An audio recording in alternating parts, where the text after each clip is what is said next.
Welcome back to another episode of Hawk Off the Press. My name is Madison Hricik. I am the Hawkeye Football beat reporter for the Gazette, and today I'm joined by the women's basketball beat reporter for the Hawkeyes, as well as our preps reporter, Jeff Linder. Jeff, welcome.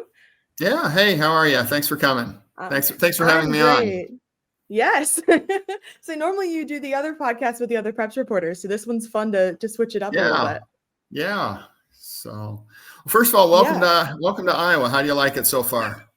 It's been good. I've slowly gotten more and more adjusted to living in the Midwest. It was a little bit of a very culture shock first couple weeks, just kind of getting used to everything, and feel like I'm starting to get settled now, which makes it even better. And from now we just get to get ready for crossover season. That feels like is like right here. Like I feel like we're starting crossover season at this point, and I'm not sure how we got here already. Yeah, I was looking at the calendar over here just this morning, and at the bottom of it, Iowa women's basketball exhibition game, October 30th, I think. Gosh, I know we're in October already. Like, what happened to time? Like, I feel like I just got here. Well, speaking of women's basketball, the biggest news that's come out of the Hawkeyes women's basketball realm in the last few days has been McKenna Woliczko. Did I say that right? Woliczko, yeah. Woliczko, yes. McKenna Woliczko, the number 6 recruit in the country for the senior class, just announced she's going to be heading to Iowa next year. Jeff, you've been covering her recruitment journey from basically the jump. And, how confident were you that she was going to pick Iowa? Did you have a feeling that was where she was leaning at all? I would say the last 2 weeks, it just seemed like all the trending was headed Iowa's direction. About a week ago, one of the assistant coaches put a tweet out with big googly eyes, and everybody was thinking, "Oh boy, it's done." And so, of course, I start crafting a story, but the official word didn't come out until yesterday at 10 o'clock our time. And I imagine that the Iowa staff knew for a few days that this was coming, but nothing official broke until yesterday. Yeah. And she had offers from USC, South Carolina, Ohio State, as well as Iowa. So a couple big names in women's basketball that were also vying for her. But for Coach Jan Jensen to get McKenna as early as she is in her tenure, what is, kind of just looking at the trajectory of what that kind of a pickup can do? It's massive. Especially if McKenna said during her press conference that her role now is to get a couple more recruits headed this way. There's a couple more that I was a finalist on, one from Kansas City, one from Johnston, Iowa. And boy, if they could get one or both of those, if they get both, they've got to be a top 5. They've got to have a top 5 recruiting class in the country. And if they get one, they're probably top 10 or 12. So it's huge news that Jan can land someone like that this early. And the highest recruit, I think, in Iowa history that's not named Caitlin Clark. Yeah, and I think that's what really kind of captured a lot of people's attention is the fact that this is the biggest recruit to decide to come to Iowa since Caitlin Clark got here, and obviously every Iowa fan knows how important she was to the program. Yeah, and now the question is, how far back does she come after a torn ACL? Right, and that was what I was going to ask next. Is that she didn't play at all last season, got almost 1,500 points in her career already. I think she was hurt in January. And so I think she played like 10 games, and even without her, they still got to the California State Finals. So that's one of the best programs in the country, and she's the best player on one of the best programs in the country.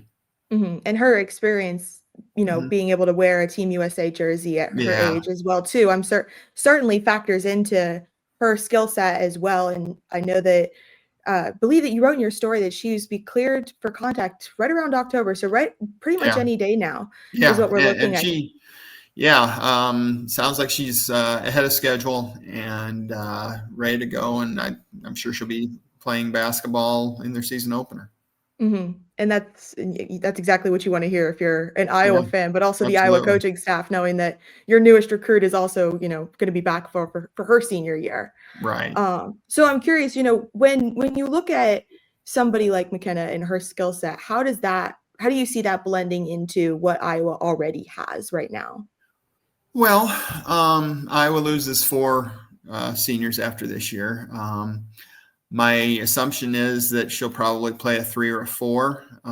She plays a lot of post in high school. She's too athletic to be a back to the basket kid at this level. I think she was in high school because of necessity, but she runs the floor well. I think she's just a tremendous athlete. Again, depending on how far back she comes, and I think we can assume that she'll make a full recovery or is in the midst of making a full recovery and is going to be a very good Division I basketball player. Mhm. And having the opportunity to go and talk to her in her press conference that she had yesterday, what could you kinda tell from her excitement level? Because it looked like, I mean, it looked like anybody that had an Iowa tie Yeah. from, like, professionally in media, national, like, George Kittle's wife made a video for her that went on social media yesterday. What have you kind of seen from just the reaction that she's had to, fans' reactions to her commitment? I'm sure that Hawkeye Nation, if that's the phrase you want to use, is just through the roof happy to be getting a player at this caliber. This like I said, if they could get a couple more of these recruits, even after the Caitlin Clark era is over, is Iowa's best days yet to come, and I don't think we can definitively say no to that. I think, and maybe that's a stretch, but who knows if they keep getting this kind of talent? They've got some really good sophomores, some really, really good freshmen, and some good veterans sprinkled in, a couple good transfers. The all Big Ten teams came out, and Iowa's not in the top 5. And that's fair, but that this could be another 20 to 25 win team this year with hopes for becoming more than that soon. Mhm. Well, let's talk a little bit about this current team because the preseason All Big Ten honors just arrived in our inboxes moments before we started recording today.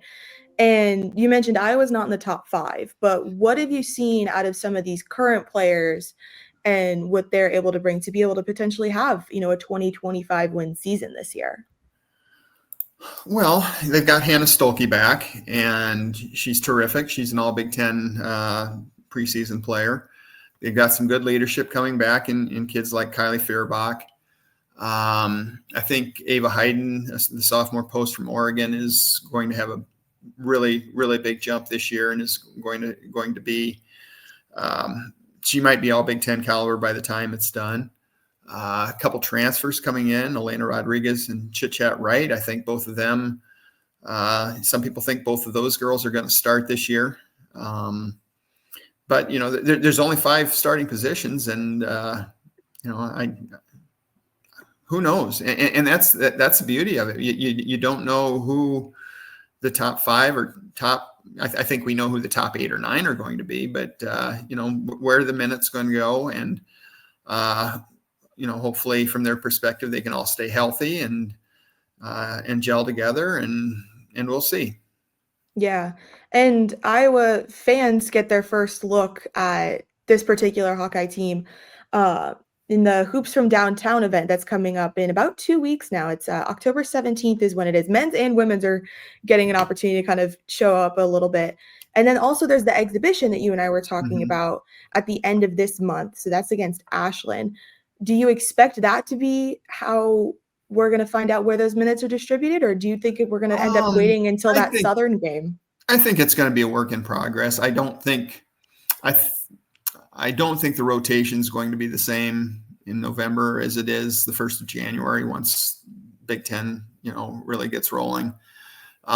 Everybody's going to get a chance to prove themselves. You do know that, and whether that's the top 3 or 4 players or the 10 to 15, everybody's going to get an opportunity, and they're going to have to produce, or they're not going to have that opportunity for long.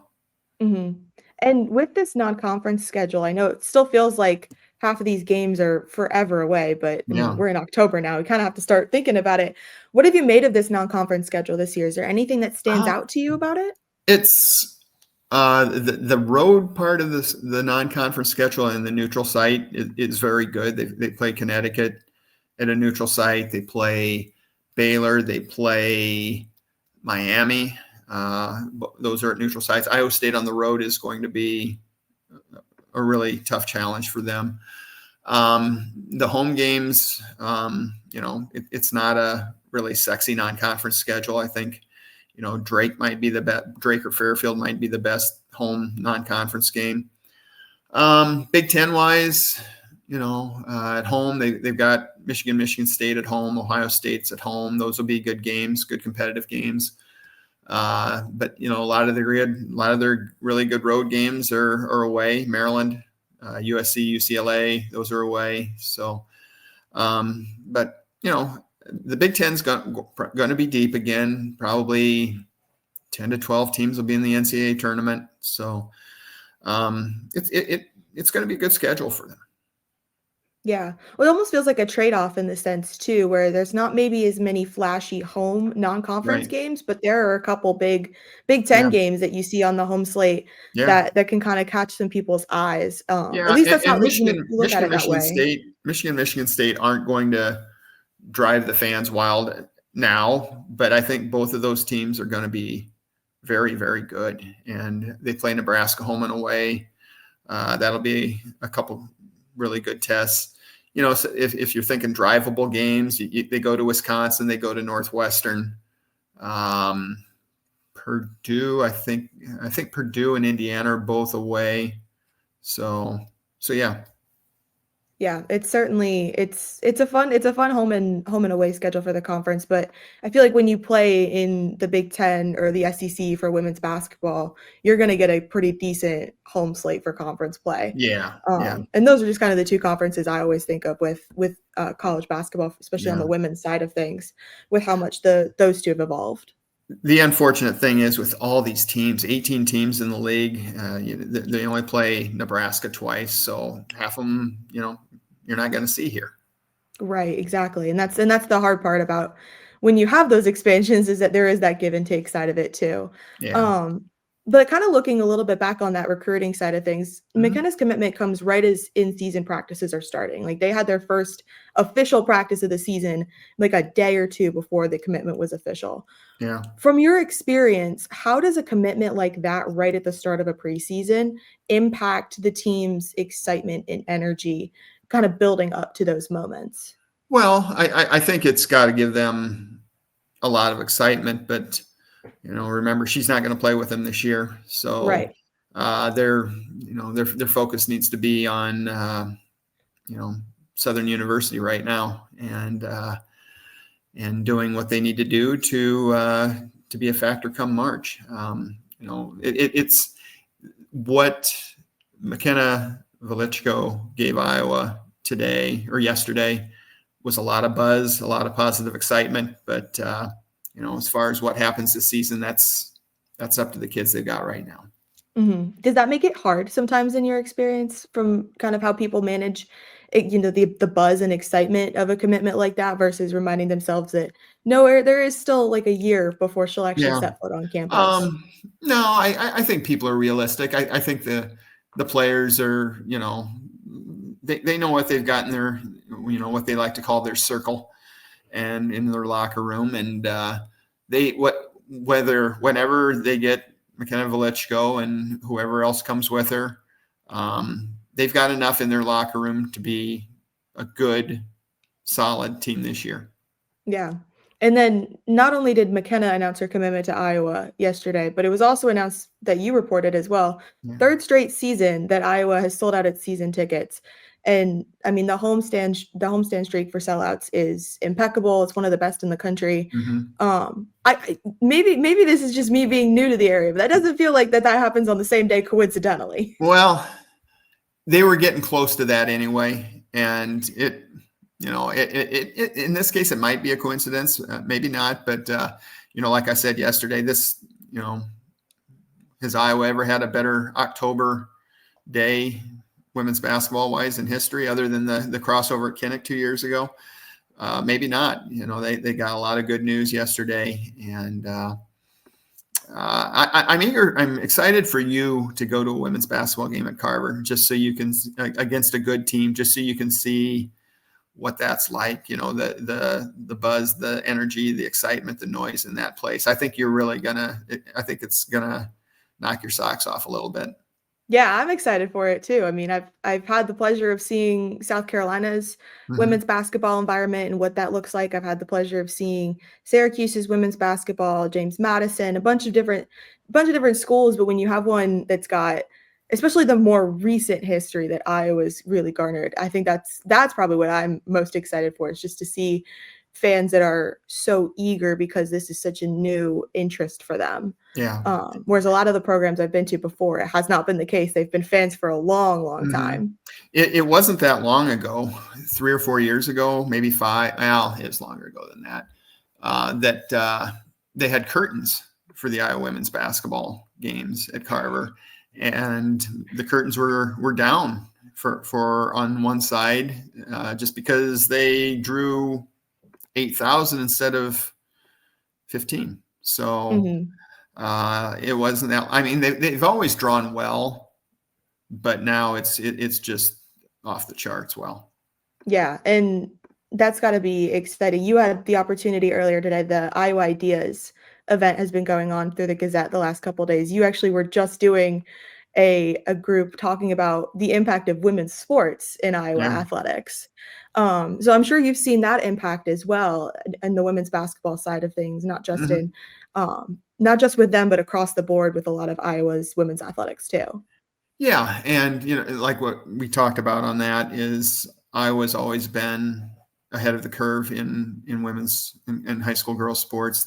Iowa has its own girls athletic union, which no other state has. The boys and girls athletic associations are separate from each other, and I think that really enables Iowa high school girls to be celebrated a lot more than most states. They're certainly not second-class citizens. Iowa's been playing high school girls basketball since 1920, and most other states didn't get started until Title IX in 1972. So it's a special place to be, and I've said many, many times, Iowa high school girls, how lucky are you to be where you're at?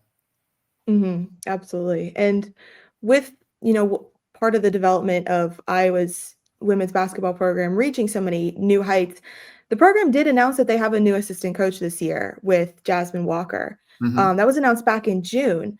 Yeah. And how is she going to help play a role in this coaching staff, especially while Coach Jensen is still very much kind of solidifying her identity in this era of Iowa women's basketball? They've actually got two. They've got Lysandra Barrett as well, two new assistant coaches. Time will tell. I'm sure they're both going to be very instrumental in recruiting. It's just a new energy and young energy, and I think they're just going to bring another dimension to the program. Yeah, and it's the recruiting that you and I keep going back to, since that's really been the talk of the day for women's basketball. But Right. the development side of it is so important as well. So when you've got a player like McKenna coming in, or who else in that 2026 class might come in, but you've got, as you mentioned earlier, a bunch of really solid sophomores, some really good freshmen coming in this year. Yeah. How is the developmental side of this team, maybe with the assistant coaches coming in, or just how Jensen is developing this program? How is that going to play a picture? I think that Iowa has traditionally been known as a team that recruits well, develops better than well. and especially the posts. Jan, when she was an assistant coach, was the head post coach, and she had Megan Gustafson, and she's just developed so many really good posts. Now she's the head coach, so that's not really her role anymore. But I think they've been really good at getting good players and making them great when they come here. So if they're getting great players, down the road, who knows what the bar will be, who knows what the ceiling will be. Yeah, the trajectory just kind of goes just from like a standard incline to something maybe more exponential. Yeah. In that case. Well, Jeff, do you have any, I know that, this has been such a whirlwind of women's basketball the last, day and a half, but is there anything about the most recent news that maybe is taking you by surprise? You're usually pretty on top of all of this stuff. So what about this has all been? I was just surprised how well Archbishop Mitty High School was prepared for this. I mean, I'm sure they had all sorts of calls from the media, and that's, that's not common. It's usually, as far as getting a hold of a recruit, a commit, usually finagle and get lucky and get a phone number and call. But, boy, this was a full-fledged Zoom call, and, maybe that's kind of the way the future's going with some of these blue chippers. Yeah, well, it's not necessarily a normal thing when a high school recruit has a press conference for their college commitment. Normally, it's a party to announce the commitment, not necessarily the full-blown backdrop and everything that McKenna had. Yeah, and when Kia Stokes, I know this is before your time, she had a press conference she was a Linmar girl that she had a press conference to say that she was going to go to UConn, and that was a big deal then, and that was local. So you don't see it often, but with the way women's basketball is kind of exploding right now, maybe that's the way it's going to be. At least she didn't have a deal where she had 4 hats on the table and she had to pick which hat she was going to wear. Kind of what people are maybe normally think of when they think of commitment announcements or something like that. Yeah. So, because you've seen people do them like on social media, right. Through like a TikTok or something like that. So for it to kind of be a little straight and narrow, I'm sure that was probably a little bit easier for you to kind of keep on top of. Yeah, but it was really well done, and I think I'm sure. I mean, she's a well-spoken kid. Obviously, she's a good athlete. Iowa fans are going to love her. Yeah.